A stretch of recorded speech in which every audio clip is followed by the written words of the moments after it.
ഭദ്രകാളി, അയ്യപ്പൻ, വേട്ടയ്ക്കൊരു മകൻ, സർപ്പം തുടങ്ങിയ ദേവന്മാർക്കായി നടത്തുന്ന വിശേഷ വഴിപാടാണ് കളംപാട്ട് അഥവാ കളമെഴുത്തുപാട്ട്.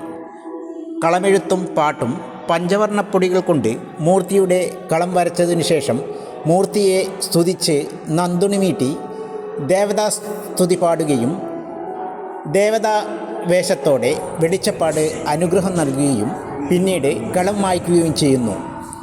ദോഷ നിവാരണം, കാര്യവിജയം, ഐശ്വര്യവർദ്ധനവ് എന്നിവയ്ക്ക് ഉത്തമമാകുന്ന വിശ്വാസത്തിൽ വീടുകൾ, കാവുകൾ, ക്ഷേത്രങ്ങൾ തുടങ്ങിയ ഇടങ്ങളിൽ ഈ ചടങ്ങ് നടത്തപ്പെടുന്നു. മണ്ഡലകാലത്തെ അനുഷ്ഠാനങ്ങളിൽ പ്രധാനപ്പെട്ട ഒന്നാണ് കളമെഴുത്ത് പാട്ട്. കുറുപ്പന്മാരാണ് കളംവര, പാട്ട് എന്നിവ കൈകാര്യം ചെയ്യുന്നത്. വെളിച്ചപ്പാട്, കളപ്രദർശനം, നാളികേരമേറ് തുടങ്ങിയവ നടത്തുന്നു. വേട്ടയ്ക്കൊരു മകൻ്റെ കളത്തിൽ മാത്രം കല്ലാറ്റക്കുറുപ്പ് അല്ലെങ്കിൽ പാട്ടുകുറുപ്പ് കളം വരയ്ക്കുകയും പാടുകയും തിരിയൊഴുകുകയും കാരക്കൂറ നായർ വെളിച്ചപ്പെട്ട് കളപ്രദർശനം, അനുഗ്രഹം, കളം മായ്ക്കൽ തുടങ്ങിയവ നടത്തുകയും ചെയ്യുന്നു.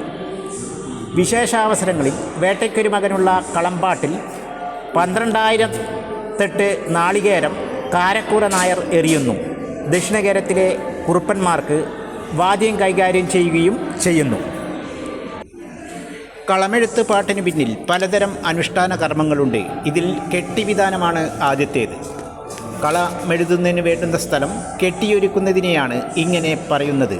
കുരുത്തോല, ആലില, വെറ്റില, പൂക്കുല, മാവില എന്നിവയാണ് ഇതിനു വേണ്ടി ഉപയോഗിക്കുന്നവ. ഇതുകഴിഞ്ഞാൽ ഉച്ചപ്പാട്ട് ആരംഭിക്കും. പരദേവത, ഗണപതി തുടങ്ങിയ ദേവന്മാരെയാണ് ഇതിലൂടെ സ്തുതിക്കുന്നത്. കളം കുറിക്കുക എന്നാണ് അടുത്ത ചടങ്ങ്. നടുവിൽ ആയുർരേഖ വരയ്ക്കും. അതിൽ നിന്നാണ് ബാക്കിയെല്ലാം വരയ്ക്കുന്നത്. കരിപ്പൊടി, അരിപ്പൊടി എന്നിവ കൊണ്ട് കളം കുറിക്കുന്നത് വെച്ചൊരുക്ക് എന്ന ചടങ്ങാണ് അടുത്തത്. ഉണക്കലരി, നാളികേരം, പൂക്കുല, വെറ്റില ഇവ കളത്തിൽ വയ്ക്കുന്ന ചടങ്ങാണ് ഇത്. കളം എഴുതി കഴിഞ്ഞാൽ കളം കാണലാണ്. പിന്നീടാണ് കളംപാട്ട് ആരംഭിക്കുന്നത്. ഭഗവതി സ്തുതിയിലാണ് തുടക്കമെങ്കിൽ തായേ മായേ മുക്കണ്ണി എന്ന് തുടങ്ങുന്ന പാട്ടും, അയ്യപ്പ സ്തുതിയാണെങ്കിൽ ഇത്തിരം തിരുനാളെ ഉദ്യമേ പിറന്നയ്യപ്പൻ എന്നുമായിരിക്കും തുടക്കം. കളംപാട്ടിനു ശേഷം കളം മായ്ക്കലാണ്. കളത്തിന് ചുറ്റും കർപ്പൂരങ്ങൾ കത്തിവെച്ച് അതണഞ്ഞതിന് ശേഷം കളം മായ്ക്കുന്നു. ഇതാണ് അവസാന ചടങ്ങ്. വലന്തല, പറ, ചേങ്ങില, ശംഖ് എന്നിവയാണ് ഇതിനുപയോഗിക്കുന്ന വാദ്യങ്ങൾ.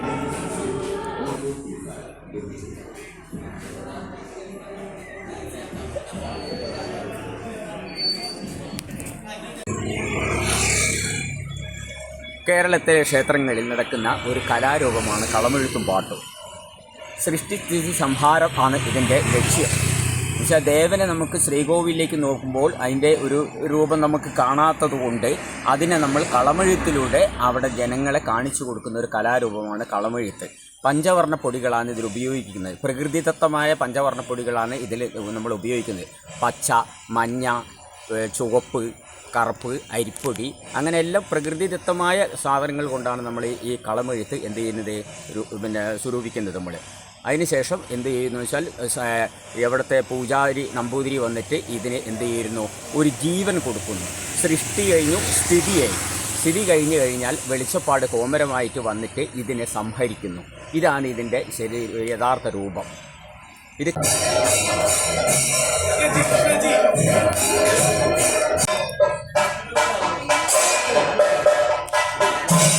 നമുക്ക് ഈ ഒരു ദേവനെ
പ്രധാനപ്പെട്ട ഭഗവതി, വേട്ടയ്ക്കൊരു മകൻ അയ്യപ്പൻ, ഇതാണ് കാര്യമായി കൂടുതൽ ക്ഷേത്രങ്ങൾ നടന്നു വരുന്നത്. അതിനോടനുബന്ധിച്ച് പല ദേവതകളെയും നമ്മൾ വരയ്ക്കുന്നുണ്ട്.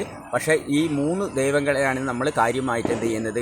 അതിൻ്റെ പാട്ടുകളും കാര്യങ്ങളും ഒക്കെ ആയിട്ട് നമ്മളത് ക്ഷേത്രങ്ങളിൽ അവതരിപ്പിച്ചു വരുന്നു. ഇതൊരു പാരമ്പര്യ കലാരൂപമാണ്. ഞങ്ങൾ പരമ്പരാഗതമായിട്ട് ഇങ്ങനെ താവഴികളായിട്ട് വന്നിട്ട് നടത്തിപ്പോരുന്ന ഒരു കലാരൂപമാണ് ഈ കളമെഴുത്തും പാട്ടും. ഇതിൽ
ോ